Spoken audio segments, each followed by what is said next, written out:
আসসালামু আলাইকুম। সবাই কেমন আছেন? আশা করি ভালো আছেন। আলহামদুলিল্লাহ আমিও ভালো আছি।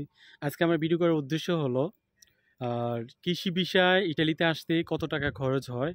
আর আমি এমন এক ভাইয়ের সাথে কথা বলবো যিনি এই দেশে অলরেডি ২ জন লোক আনার জন্য সবকিছু মোটামুটি করে ফেলছে। কিছু কাজ বাকি আছে। তো ওনার নিজস্ব লোকই। আর উনি আনতেছে হয়তোবা কিছুদিন পর আসবে। আর দেশের যেই ওই সাময়িক সমস্যা চলতেছে বা এখনো পুরোপুরি ঠিক হয়নি সেইজন্য তো ওনার আসতে লেট হচ্ছে। মানে আমি এখন যেই ভাইয়ের সাথে কথা বলবো উনিই ২ জন মানুষের জন্য এপ্লাই করেছে এবং কি ওদের সম্পূর্ণ কার্যকর হয়েছে। তো আশা করি কিছুদিন পরে ওনারা আসবে। আসলে আমি চেষ্টা করব ওদেরকে নিয়েও ভিডিও দেওয়ার জন্য। এখন যেই ভাইয়ে ওনাকে মানে ওরা ২ জনকে আনবে বা একজনেরটা আমি পুরো শুনছি শিওর, আর এক ভাই সম্ভবত বাইরে না কোথায় জানি থাকে। সেই বিষয়ে আমি ওই ভাই থেকেই মুখ থেকে সরাসরি জানবো। আর কত টাকা লাগতেছে কৃষি বিষয়ে আসার জন্য। আর এই পুরো তথ্য জানার জন্য আমার ভাইয়ের কাছেই চলে যাব। আর দেখতেছেন আমার ভাই এই পাশে আছে। এই ভাই আপনার নাম তো ওই যে মুখলেস ভাই না? আর হ্যাঁ, আচ্ছা যাক। এদিকে একটু যদি সোজা হয়ে দাঁড়ান তাহলে মনে হয় পুরা ছবিটা আসবে। তো যাক আমি আপনার থেকে জানতে চাই কৃষি বিষয়ে আসতে কত টাকা খরচ হয়? আর আমি যেটুকু জানি আপনি ২ জন লোকের জন্য আমি আমার আপন লোক তো আনতেছি, আর আমার যে আইনা দিতেছে উনিও আমার খুব ভালো, মানে একটা ভালো ভাইয়ের মতন মনে করে, ছোট ভাইয়ের মতো। আচ্ছা সবই বুঝলাম, হ্যাঁ, কিন্তু লোক আসতে চাইলে কি আপনি লোক লোক এনে দিতে পারবেন? লোক আমি আমি হয়তো চেষ্টা করতে পারবো। তো আমি এরকম দালালি করি না, আমি করতে চাইও না, কারণ আপনার যেমন যদি খারাপ হয় তা সবাই গালি দেয়, ভালো হইলে হয়তো আনা পর্যন্ত ভালো থাকে, তারপরে যারা বোঝায় বোঝে, কিন্তু ওই কোনোদিন বলবো না যে আমি কম টাকায় আচ্ছা আনছি আরেকটা কথা বলি, বা আপনি তো ব্যবসার সঙ্গে। এখানে মানে এই দেশের কোনো পার্মানেন্ট কাগজও হয় নাই, তারপরে ১-২ বছর যাবৎ কাজ করতেছেন। আর এমনও লোক আমি শুনেছি যারা এই দেশে ১০-১২ বছর হয়ে গেছে, ওনারাও এই এই ভিসার ব্যবসা করার জন্য অনেক টাকা দিয়েছে, যারা পরবর্তীতে এগুলোর মধ্যে জাল ভিসা অনেক কিছু হয়েছে। এটা কি সত্যি এরকম হয় কিনা? হ্যাঁ, হ্যাঁ, জাল বিষয় অনেকের এরকম হয়।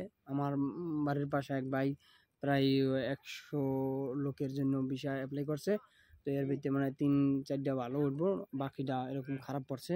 তো এই ক্ষেত্রে মানে এটা দালালের দোষ না, দোষ তো মানে মালিকের। মালিক ধরছে, মালিকের সাথে ২ নম্বরই করছে। আমি দোষবো না যে যারা দালালি করে হেরা ২ নম্বরই করে, কিন্তু হেরা পইড়া যায় ফান্দে।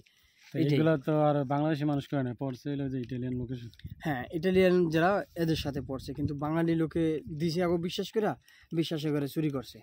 তো এখানে দোষ তো আপনার দালালের না, দোষ হলো আমাকে বাঙালি যে ভাই যারা বই দেয় এদের দোষ না, দোষ হলো যারা নেয়, যারা যারা অ্যাপ্লাই করে, যাদের কাগজপত্র দিয়া এগো দোষ। কিন্তু আসলে মূলত লাস্ট পর্যন্ত যারা আনে, হ্যাঁ, এদের দোষ হয়ে যায়। তো বলতে পারেন যে আপনি জিজ্ঞাসা করলেন ভাই আপনি কি আনবেন? ভাই আমি যদি এই জায়গায় যাই, হ্যাঁ আমি আনলে চেষ্টা করতে পারি, আচ্ছা কিন্তু যাক, এবার আরেকটা মানে কতদিন সময়ের মধ্যে হইলো আপনার যে লোকটা আমার আনতেছেন এটা আপনি? ১ বছর হয়ে গেছে। ১ বছর কাছাকাছি হয়ে গেছে। ১ বছর। যাক দর্শক, আমি এখানেই শেষ করে দিচ্ছি। আর বেশি সময় নষ্ট করতে চাচ্ছি না। মানে পরবর্তী যদি আপনার কোনো কিছু জানার ইচ্ছে হয়, তাহলে আমি আবার এই বাইকে ভিডিওর মধ্যে আনবো। হয়তো অন্য কোনো কিছু জানা থাকলে। আরেকটা কথা বলে দেই, কারোর থেকে ৮ লাখ নিচ্ছে, কারোর থেকে ১০ লাখ, কারোর থেকে ১২ লাখ। আমাদের এই ভিডিও দেখে আমি জানি অনেক যারা দালালি বা এজেন্সির এই ধরনের বিজনেস করে, এরা আমাকে খারাপ চোখেই দেখবে। কারণ আমি সত্যি কথাগুলো এখানে প্রকাশ করতে আহ, করে ফেলছি যেটা। তো উনি সরাসরি লোক আনতেই আছে। উনি কিন্তু দেখতেছে না, উনি কিন্তু খুবই ভালো মানুষ। উনি কিন্তু ওই রকম যে একটা মানুষ এক্সপিরিয়েন্স থাকে বা শিক্ষকতা অনেক এরকম কিছু নাই, কিন্তু মানুষ অনেক ভালো। তারপরে উনি যে কাগজপত্র হয় না, তারপর কিন্তু ২ জন লোক আনতেছে। যে এরকম না যে লোকে আপনি সব কিছু বুঝে সেই লোক আনতে পারবে বা এরকম না। আপনার যদি জায়গা মতো বা লোক ভালো থাকে তাইলে হয়তো বা আপনার জন্য সহজ হবে, আর নয়তো কঠিন।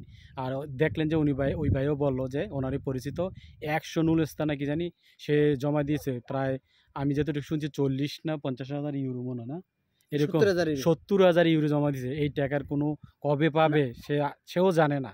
তো এখন এই বাংলার সাথে টাকা নিয়েছে কারোর থেকে কিছু কিছু, সে এখানে মাসে মাসে বিভিন্ন কাজ করে টাকা পরিশোধ করতেছে। অথচ উনি এরকম বুঝতে পারে না বিষয় ব্যবসা করে যে এরকম সমস্যা পড়ে যাবে।